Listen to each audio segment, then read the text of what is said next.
Welcome, heathens and witches, to the Horn and Cauldron podcast pub chat. Yeah, so it is This is number 5. This is number 5. Yeah, we're having a ton of fun with these. And yeah, I'm enjoying them. It's awesome. It's good stuff to cover. I'm learning a lot of really interesting stuff through like the story time segment of it, and this is both a good thing and like a bad thing because I'm just like adding more and more books that I definitely don't have time to read to the list of books that I want to read. That's fine. So yeah. So today on Pub Chat, we are covering craft names. We have a question on what craft names are, which is interesting because I've literally never heard of that. And we're finishing part 4. This is part 4. We're finishing the story of the Tiger King of Wicca with a focus on Doreen Valiente, the mother of Wicca, as well as we are covering some magic and media. Also, I don't know which magic and media we're going to be covering, so we'll see what happens with that shit. Yeah, I don't remember, right? I mean, I probably remember the plot of everything we've watched for the last, 3 years with more accuracy than makes any rational sense. We definitely talked about it in the last episode. But I don't remember. And the last episode of the last full-length episode. I don't work here for that. So, either way, if you're watching us on YouTube, don't forget to like this video, comment below, share, subscribe, ring the bell, and do all that kind of stuff. If you're listening to us on your podcast network of choice, please leave us a review. Podcast analytics are just, it's make-believe. It doesn't make any sense. So you have to leave a review. We know there's at least 6 of you out there. At least 6 of you. And speaking of those 6, shout out to our patrons, which is Alan, Miranda, Alexa, Helena, Jeff, and Adrian. You guys are awesome. Keep being awesome. Yeah. Also, thank you for helping us do what we do a little bit better every time. Yeah, 100%. Also, the most recent Book of Shadows page for the Norse family tree. I am 50% of the way done, and I hopefully will be able to finish tonight, and if not, I will finish it tomorrow night. If you're listening to this when this first comes out. If you're listening to this Monday when I edit it and when we shoot it after work and after dinner. But I was working on it last night, and then I realized that it was 12:45, and I was like, this is irresponsible, Jonathan. Go to bed. Yeah. So I finished the one page. I still work. I ended up working much later than that, but I finished the one page because I had to reach a logical stopping point. So I only have the back page, which arguably is the actually more difficult flipping page. But so look forward to the Norse family tree.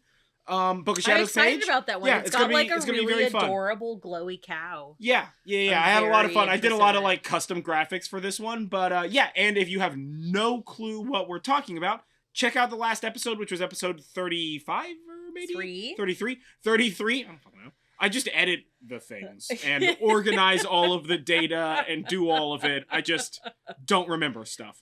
It's because I have to remember all of the necessary factors to adjust the audio and visual of these by memory relative to the amount of lighting we're using actively in Premiere Pro, because I don't know how to set presets because I'm not good at this job. I'm just starting to figure all that stuff out, so look forward to more betterness.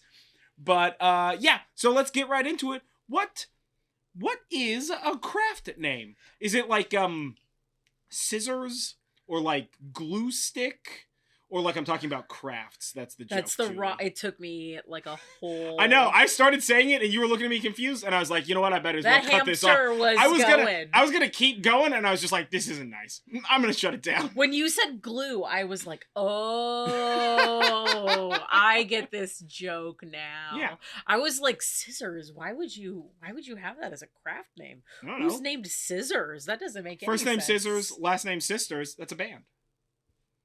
And if it's not, it should be. I'm pretty certain that's a band. Sisters? Am I totally hallucinating here? I feel like maybe you're talking about a sex thing. I'm definitely not talking about a sex thing. I'm talking about a music thing, but now I'm going to look it up. All right, what is craft names? Get on that while I look this up. So, a craft name also, this might be a bad thing to search. Yeah, that's what I was telling you. A craft name or a magical name is a name that is used by some practitioners for a variety of reasons. Yeah, it's a pop band. Oh, okay. I feel like dancing. Right? It says I don't feel like dancing. I don't feel like dancing. Whatever. Yeah, I also recognize the band. Yes, I know who Scissor Sisters is. Okay, I knew I wasn't making a sex joke this time. This will be the first time. Probably the last. It is probably the last. It's fine. Whatever. So some people use craft names or magical names, and I'll kind of flip in between using one term or the other throughout the rest of this. Some people use them devotionally. So there are some sects of paganism that require or strongly recommend using a craft name or a magical name to help keep you in touch with the magical side of things, or because it is part of their belief structure and ritual structure. It's very common in Gardnerian Wicca, as well as other ritual magic type traditions. There's a whole bunch out there, and not all of them do, even if they're not all Wiccans do that, but some Wiccans do. So this is one of those ones where it's just kind of very individualized. Yeah. Some people use them for safety. Some people believe that knowing someone's true name gives you power over them, and using a magical name can help prevent others from casting spells upon you. But the other side of the safety coin is that if people are practicing in communities where paganism is frowned upon, using a magical name may help protect you from others finding out who you are and what it is that you're doing. It may not, but that is one of the pieces there. And then the last one is because they want to. Using a craft name might help you feel more magical and get you into the headspace to perform magic. Or maybe it's a name that you've always wanted to go by, and like, why not? Here's your chance. The sky's the limit. You're an adult. You can just choose your nickname and be like, nah, I go by whatever now. And like, people are just genuinely going to respect that most of the time. For the most part, you know what I mean? Yeah. I mean, like, I don't really go by a nickname, but that's neither here nor there. I don't really go by a nickname. Yeah. Even though basically any of my nicknames are really a derivative of my name. So like, people in real life often call me Jules as opposed to Julie. And my social media profiles are always Goddess Jules. They have always been Goddess Jules. Yeah. So I just sort of stick there. But like, really the closest thing that I've ever had personally to going by a craft name is being a long-time World of Warcraft player. I will also definitely answer to my World of Warcraft characters' names. So I wouldn't necessarily call that a craft name, but it's close. Tag, yeah, I will answer. Slightly different, but not that different of a thing. I will answer to those. Yeah, that's pretty cool. I've never really thought of. I mean, like, I want to say I get the like safety aspect of it, from a like practical safety, not like magical mysticism safety, but from a like, if you're in a community that's like non-responsive to the otherness, then like that might be helpful. So like I get that makes sense. It's funny that knowing your true name gives them power over you as a safety thing. In the Iron Druid Chronicles, it's not names, but it's like physical pieces of the body. Whenever the main dude, the Iron Druid, whatever the fuck his name is, Chet or something, I don't know. I don't remember. It's been a very long time since I've read these books, and every time I want to reread them, I end up getting into a different book series. I'm looking at you right now, fucking Witcher books. Yeah. Because I'm super hooked on those right now. Not the point. But like before he talks about witches, and his witches are very like Romani witches, you know? And he talks about like before he visits a witch, he like casts spells on his body so that way like no hair leaves, so that way no part of him leaves him, like no hair, not even skin flakes or like oils or like nothing. Yeah. And it's because if there's a line or something in one of the, I think maybe the second book, where it's like if a witch gets her hand on like any tiny piece of you, then she has like a direct link to your like power source or something to that extent, which is an interesting take. Again, like I've only heard of it in the book, but still it's an interesting take kind of a thing. Yeah, I don't know that I would ever consider using a craft name, insofar as like I definitely have had nicknames, and like since I was a kid, like we all have like vague nicknames in my family. Since I was a kid, my nickname's always been Merlin. Hell, I have work shirts that say Merlin on them. Like, you know, like that before, you know, we built Nerd Jive out. Like Merlin was, or some derivative of Merlin was always like my usernames on stuff. But yeah, I've never really considered using like a craft name like that, insofar as I'm just learning that that's what it's called. But yeah, that's a very interesting I've take. never used a craft name, but I have been, especially like very early in like my witchy journey when I was like in the young and in the 90s, like, and really all that you kind of had to fall back on was Wicca. It was like I definitely thought about trying to figure out a craft name, and I very much racked my brain for what my craft name would be. And it's something that I just like I could never figure out what the perfect craft name would be. Yeah, that would be hard. If you asked me right now to like choose a craft name by which you will practice all magic moving forwards, kind of a thing, that would take like a week for me to get back to you. Yeah. Legit, dude. Because I want to make sure that, like, it's a thing and it's dope, but also, like... And also... I have to resist the urge to make it a name in, like, Klingon or... Yeah, see, for me, something like that. I'm like, Lord of the Rings name?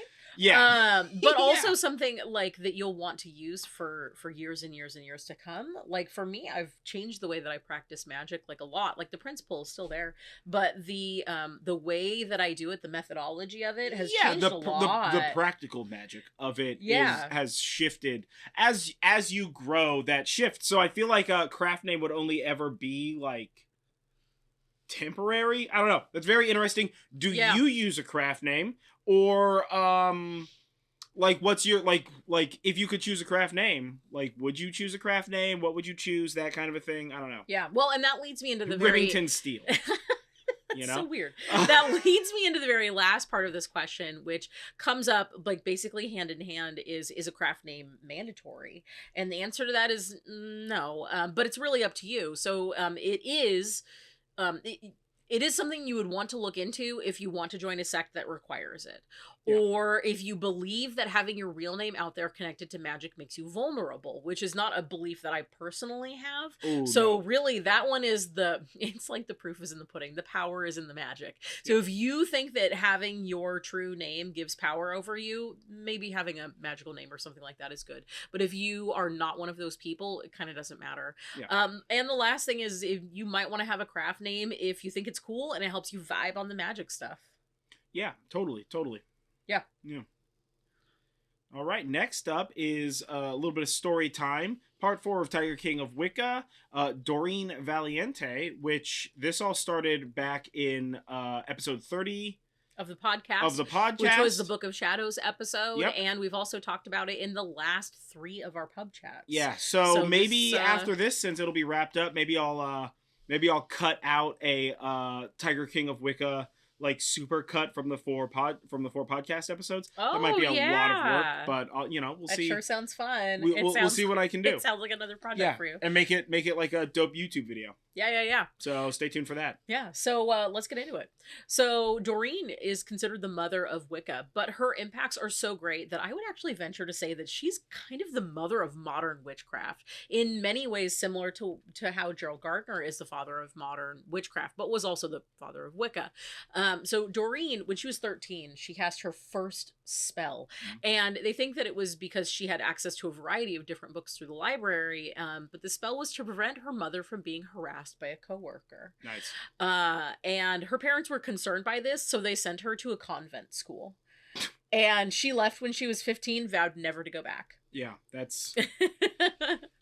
I mean, listen... That sounds like it 100% worked, and her mom started getting harassed, and her mom was like, oh, like Brittany at the office, whatever was happening back then. Brittany at the office stopped picking on me today. How crazy is that? And the daughter was just like, I cast a spell. That was me. Thank me very much, right? Yeah, like, and they were just like, which? It very much sounds like something I would have done when I was You know what I mean? Like age. That seems like that was, it was very effective. That spell was very effective, and so that family was just like, or maybe it was not effective, and that's why. But we don't know. I don't know the answer to that. But continuing through her life, because Doreen was born in the early 1920s. During and after World War II, she worked for the British Intelligence Agency. And it's possible that some of her magical stuff either came as a result of that, or maybe her prowess with it really was enhanced by this, because she was also part of code breaking. She did a lot of code breaking stuff. Yeah. And eventually she heard about a pre-Christian witch cult that had survived to modern times. Gerald Gardner, our Tiger King of Wicca king. sort of. And she met him through Gerald Gardner. She also met Charles Cardell and Howard, which are all the people that we've talked about in this so far. And in her association with them, she either learned or suspected that all three of these men who said that they had started or were continuing on a witchcraft journey that was like, you know, had ancient lineage. Rooted in ancient power. Yeah, she either learned directly or suspected strongly that all of these men made up most of their ancient magical pedigrees. Because some of them said they came from lines of ancient witches, and some of them were just like, I saw a gypsy lady by a pool who told me about her powers. Yeah, that's very like, you know, my great grandfather 15 times removed was the king of whatever the heck, you know, like that, like it's so far back you can't prove it, so therefore it must be true simply because I said it, and I'm like swarthy enough to get away with it or whatever the heck. Yeah. She also disagreed with the desires of these men to be brashly in the public eye. Going back to that craft name and security kind of thing. Yeah. I mean, you got to think this is like between she the performed one 30s spell when she was and a kid 60s and got thrown out of church. So yeah, I imagine she was a little bit more like, hey guys, I don't want to go back there. Most of the press that early Wicca and witchcraft practiticers in England at this time were getting was negative. Yeah. You know, it was like, witches in the woods, better watch out. Yeah. Maybe I would argue we're maybe still this not helped to getting contribute to press, part guys. of Satanic Panic, but yeah. So she had intermittently falling out with a lot of these people as a result of this kind of stuff, but she also had her hand in a lot of this. Like, she was one of the first initiates into Howard's Coven of Atho. She talked at length with Charles Cardell. She was an integral and very vital part of Gerald Gardner's coven. That is mostly until he brought in these two people that she called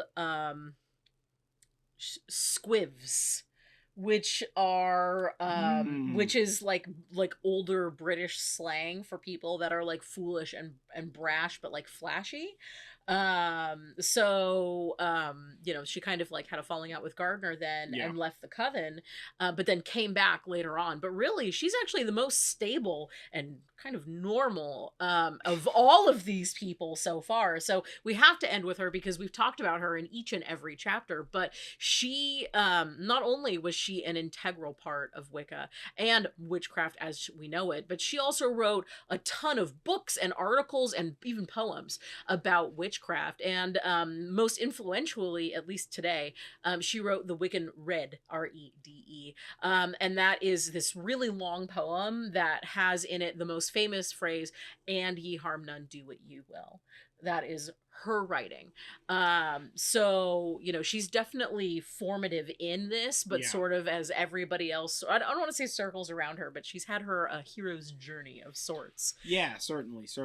Yeah, and most of her writings have formed directly either through Wicca or indirectly through witchcraft in general, in the way that it has progressed over time into the most common practices in magic today. Nice, yeah. So that's just like a wee hint at Doreen Valiente. Oh my gosh, there's so much. Who we've been vaguely touching upon, but without directly diving into in the previous 4 episodes. So yeah, that's really interesting.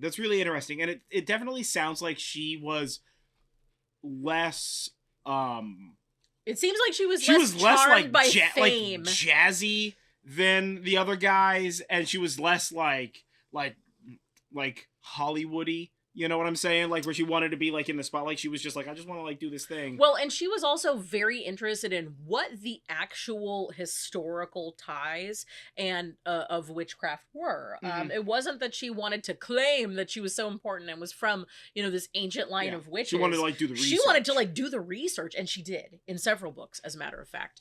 So she really wanted to know, and she really wanted to pass on her beliefs and this thought structure and sort of tie it together. She also led a huge movement in the 70s to try and tie Wiccan traditional ideals in with the feminist movement, especially feminism in the 70s, which is way different than feminism now in terms of, respecting women and bodily autonomy and homosexual and gay rights, in addition to sort of helping the earth. So there's a lot of really formative and very interesting stuff that she participated in through her life. Yeah, it sounds like she was a real ahead of her time in a bunch of this stuff. Yes, she definitely was. Yeah. Even though there is sort of a dark side here, asterisk, because we've mostly been saying really good things about her. She did join a couple of fascist groups in the 60s, between the 50s and 70s in the UK, and either fell out of being with them after a little while, or just sort of like stopped going. And it is unclear to me at the level of research that I have done whether she actually had or even spoke aloud any sort of fascist beliefs. But disclaimer, she was involved in a couple of fascist groups in the UK. Interesting. Yeah. All right. Well, that's Doreen Valiente. Weird end to this little 4-part look into the Tiger King of Wicca. Next time, what a ride Tiger King of Wicca has been. We don't have a plan just yet. We'll see. Actually, no, I think I already know what we're going to talk about next time. She thinks she has a plan. But we'll see. I don't have a plan, but also I'm not part of that plan or the planning, so it doesn't really matter. Yeah. And he doesn't read the one of 5,000 open tabs on my laptop, which would maybe indicate what it is that I'm going to talk about next. Yeah, no, I'm significantly more organized than that with regard to tabs. Hey. Those tabs are fully organized. Yeah. I have an organizational structure for the tabs. Yeah. On my browser. Yeah. The structure is hallucinatory and fractal, but it's okay. Right? Fucking nth dimensional physics over here. So next up is magic in media.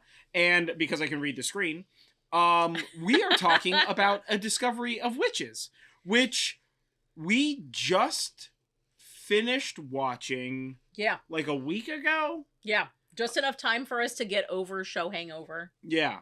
And so this was one of those. So we watched it on Shudder, no connection, where I'm just shouting out Shudder because they're like my favorite. But we have a Shudder account and we kept seeing the thing for it, like new episodes. We kept seeing the thing and we're just like, okay, what is this fine, fucking show? We'll start watching it. We didn't know what we were getting into. We had no idea. Let me start with that. All right. We got into this because Shudder was like, hey, have you seen A Discovery of Witches? And we're like, no, I don't know what this is. Go away. But like it says it's about witches, so like that sounds gangster. And Shudder is a horror streaming service. Yeah, and so we're honestly, like, okay, fine. There was like a 50-50 that this was about like some sort of like haunted witch trial shit. It was like, okay, like is this like some Dusk Till Dawn business? Yeah. Is this like witch trial stuff? We had no idea. Yeah, is this Blair Witch? Like no clue. We had zero connection to this. Nothing, right? So we started watching the show. I don't even think we watched any of the trailers. We did not watch any trailers. We were just like, we're gonna put on like whatever on like a weekend or whatever when we started this. We're gonna put on the first episode, and like if it's shit, then we're just gonna like watch something else. But like if it's good, like, we're gonna watch this, right?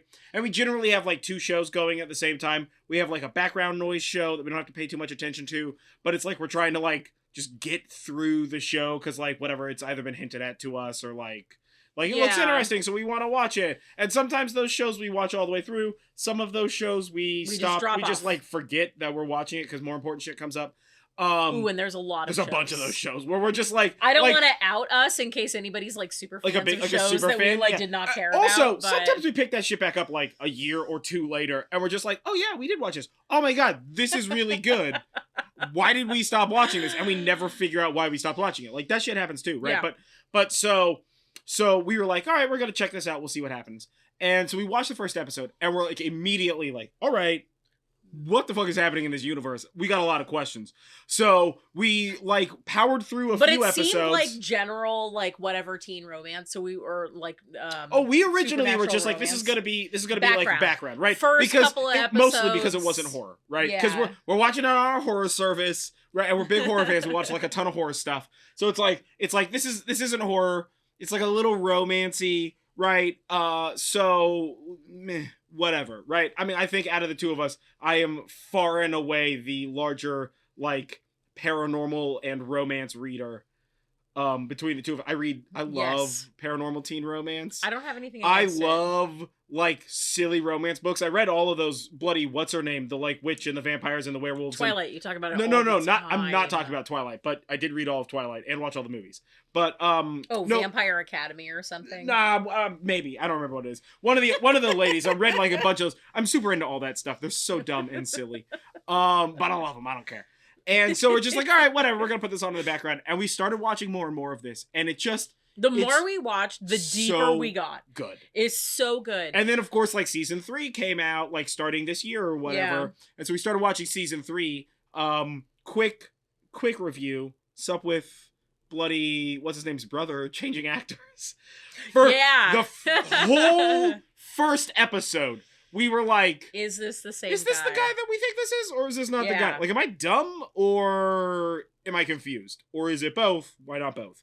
So, but come to find out it's the same guy. They just change actors, which, like, whatever. That doesn't actually matter. Yeah, that's It's just that, like, we didn't get it. It felt like they definitely built in a throwaway line I think they did, like, halfway through the episode, do a, like, oh, brother so-and-so. Handshake. Like, and you're just like, oh, got it. Yeah. But whatever. This is about the magic side of things, not a review of the show, which we may or may not do.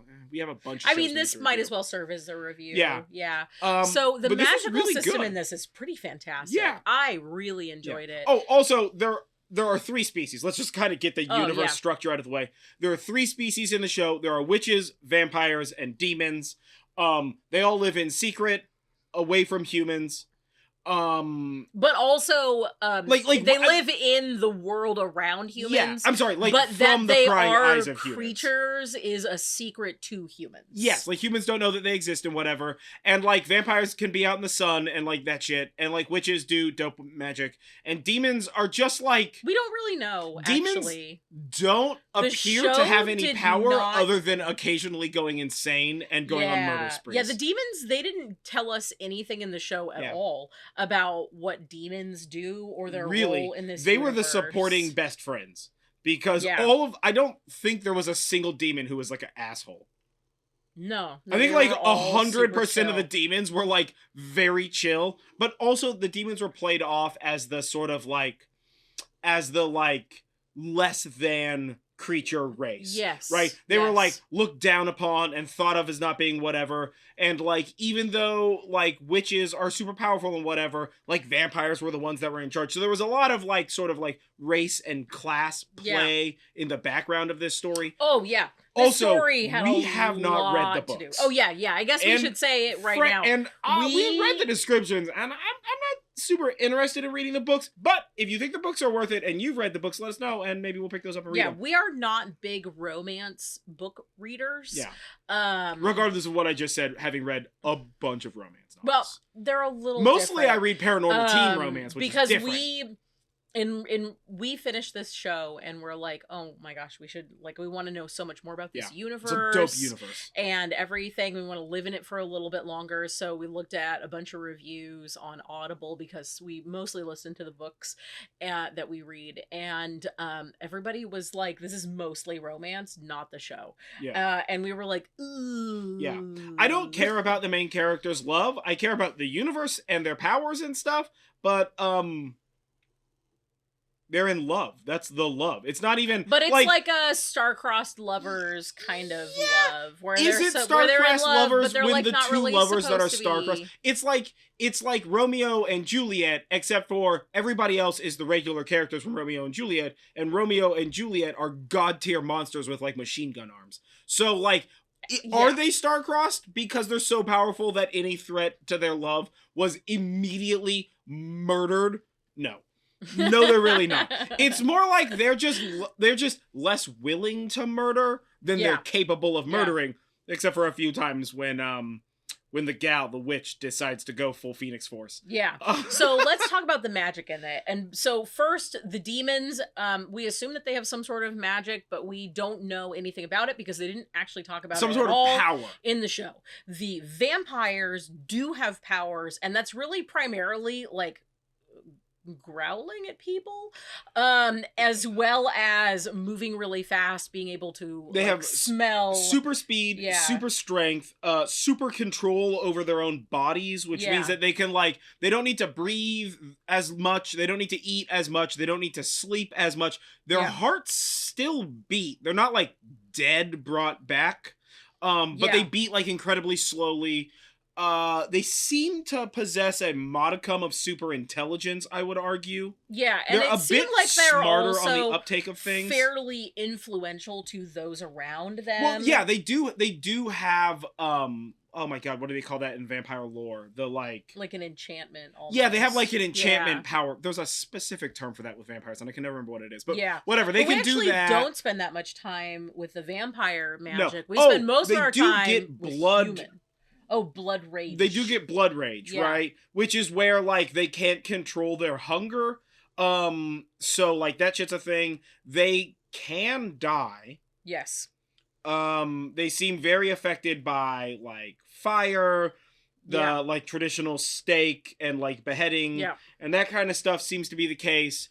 But they do seem to be able to perform, like, physical spellcraft, like, using, like, the physical props portion of spells to, like, do stuff, which is kind of interesting. And they are functionally ageless and immortal. They do not change with time.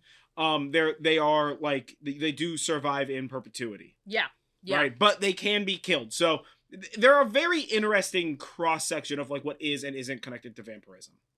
Yeah. We do spend most of our time, though, talking about the magic structure of the witches, and witches can also be male or female in this. There's not really a division like he's a warlock and that's a witch. There's none of that. They're just all witches. Yeah. And for those of you who have not seen this, who really want to know, here be spoilers. Just because some of this magic stuff has to do with the actual plot of the show, but we'll try and keep it a little bit light on the spoiler side of things. So in their magical structure, it appears that different witches have different sort of specialties. And there's sort of like general magic, and then there's specialty magic, but even the specialty magic is even general magic is performed via their specialty. So like an air witch would perform mostly air magic, so her general magic stuff would really rely upon air magic or fire magic or water magic. We had all of the elements there, and then there were also some other ones that kind of weren't really talked about, and then some of them that really were talked about a lot, such as using familiars. We have some really cool segments really using dope familiar magic, and then there's also time travel magic. In fact, most of the second season is them being in like the 1500s, so that Diana can learn how to use magic from like actual witches from the 1500s, which is really cool. That's a really cool twist. There's also weavers, which is like the ability to move beyond just the elemental magic, and to that end, the weaver magic is directly connected to it. So this is the thing, and the weaver magic is also directly connected to an element, so that is sort of part of it. Each strand. So the way that the weavers work is that there are 10 strands, 10 knots that need to be formed to perform like ultimate weaver magic or whatever.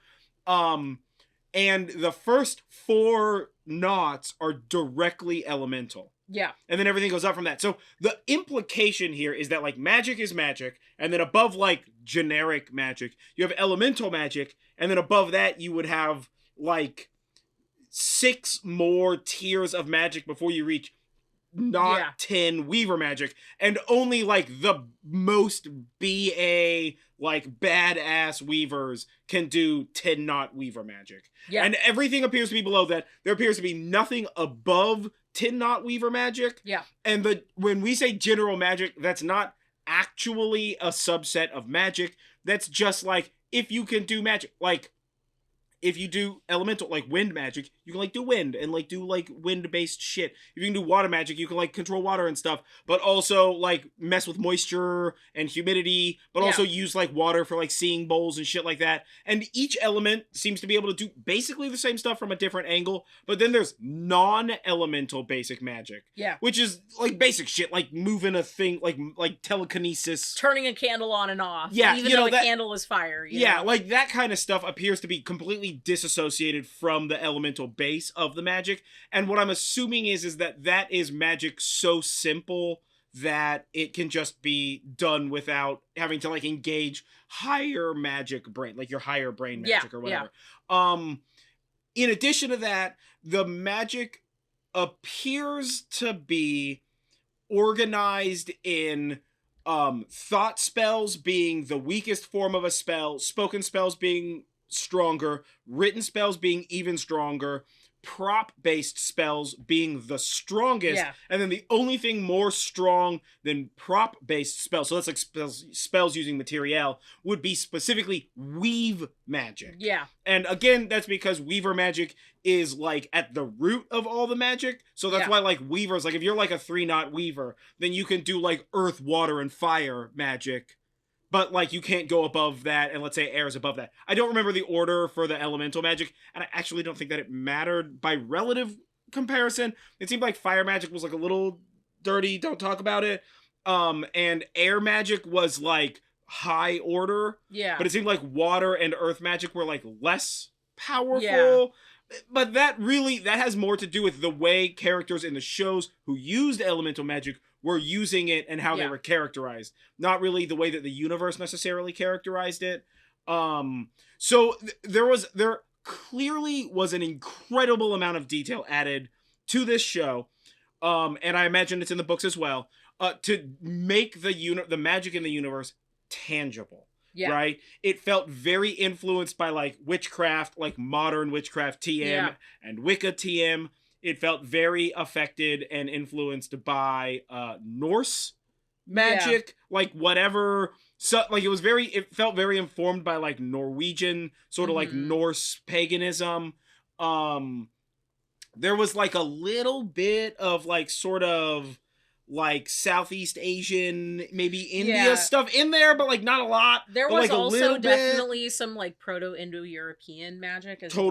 Totally. You didn't really see much when it came to like Egyptian or like Greek type magic, but the way did see that African some of it, magic when they were in America because the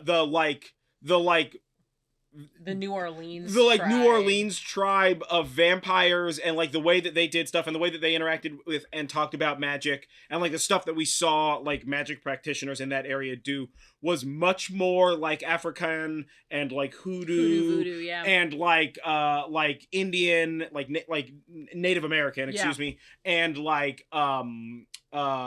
South American. It was much more informed by like that style of like traditionalism and magical practice than like the like Proto-Indo-European where like the gal's like from London and shit, so that's why she's doing like London ass magic, you know what I'm although saying? we learned afterwards technically that she's like Australian, and she's a very strong Australian accent. God, we watched 3 seasons of this show. We get done with it. There's like a in between season 2 and season 3 there's like it's like 3 minutes long. There's like behind the scenes, and she starts talking and we're just like, what? Who is this? What black magic is this? She has this like thick Australian accent, and the whole time in the show she has an American accent. Yeah, because in the show she's like an American displaced into London or something. She's like an American. She's American, and the whole premise of the show is that she is in a family of witches. She was raised by like her parents' really good friends, her aunts, because her parents had died when she was very little, and she got a job at Oxford, so she went to Oxford. But there's even a line when they go back in time where they're like, you talk funny, and she was like, I am from the West, I'm from Oxford, and they're like, oh yeah, and she's like, yes, and they're just like, good enough for us. Sir Francis Drake was like, fine by me. This show references a lot of like classic mysticism stuff. It references a lot of like the names that you would recognize Yeah. in like witchcraft lore, legend, and history. Yeah. Also, this show directly connects magic, power, the strength of magic, vampirism, and demonology to genetics. Not like racist shit, but just that like there is a creature gene that can be expressed in 3 different ways, either demon, I was gonna say Romulan, Jesus. I'm watching a lot of Star Trek recently. Demon, vampire, or witch, and how like it's actually like the exact opposite of being like weird, like it starts like most powerful genes, best genes, and then it ends with like it's kind of all the same genes. It's funny because the gene like I don't want to get too far into the gene yeah. thing, because it not only does it reveal a lot, but it's one of those interesting tidbits that like if you don't care about the like genetic genealogy science portion of the magic and history in this show, then like who cares? But if you do, which I was very interested in because you don't get to see that very often, the like twists at the end, and those end reveals were very, very at the end of 3 seasons of this show. Yeah. Were super we were fascinating. like 1 episode away from the when we finally series got finale, the, like, here's and the we answer. were like, how many episodes are left? Just 1 question mark? Like, are we how? sure? Yeah. But it's a really this was good really show. fantastic. I really loved not only the magical structure, but also the way that the show portrayed the magic was fantastic. Yeah. It was very like ethereal, but also not overdone in terms of CGI, with the exception of a few very specific scenes. And I think overall it was a really nice representation of magic in media. Yeah. I said it felt very grounded. Yeah. It felt very tangible and very real, and it all was very in-universally logical. Like at no point in time did something seem preposterous with regard to the like rules that we've been shown in the universe, which was nice. If you have not seen this show and you have access to whatever other services this is on, Shudder, I think we watch it on maybe. Shudder. I think it's know. also on AMC. It might be on cable TV. Because AMC has like a channel, tell you. So I have to assume so. Yeah. But yeah, I have no clue. We watch it on Shudder. Highly, highly recommend. Yeah, very good, very interesting show. Awesome characters. If you have seen it or you've read the books, what do you think? What were your opinions on that? Let us know. And in if the you have comments below. something that you want us to talk about the magical structure in as much depth or not in as much depth as this, let us know. A show or movie where you've always been interested or fascinated by the magic, and you want us to watch it and hear our silly opinions about it, then give us a Or if holler. you have something else that you want us to talk about, either answering a question of yours or talking about a specific story time thing like we did with Tiger King Wicca, hit us up and let us know as well. You can find links to contact us on our website, nerdjive.com, where you can either send us an email, you can hit us up on our Patreon, you can hit us up on our social media channels, and you can ask us anything there as well. Yeah. So, just to wrap it up, again, shout out to our patrons. Thank you, Alan, Miranda, Alexa, Helena, Jeff, and Adrian. Y'all are awesome. So, keep being awesome, guys. Yeah. The next podcast episode to come out, which will be March 14th, is Ostara 102. And if you haven't heard the first one, our first Ostara episode was episode 8. So go check that out to brush up before listening to 102, which is coming out next week. And stay tuned for that Book of Shadows page. Ostara will be easier to do, so I should be able to get it done faster. Yeah, some of these, some of these are easier to do, and some of these are harder to do, just purely based on like the things that I'm talking about and the amount of effort I have to put into generating custom graphics to express a big damn glowy cow. You said it now. Big damn glowy cow. That doesn't exist somewhere. I have to make that. Or you have to take a cow from a picture and cut it out. Cows are hairy, so that's not easy. And then make it glow on top of the image. And then make it proportionally look big. It literally took me like 3 hours to make this big damn glowy cow. It's a really cute cow. They're super cute.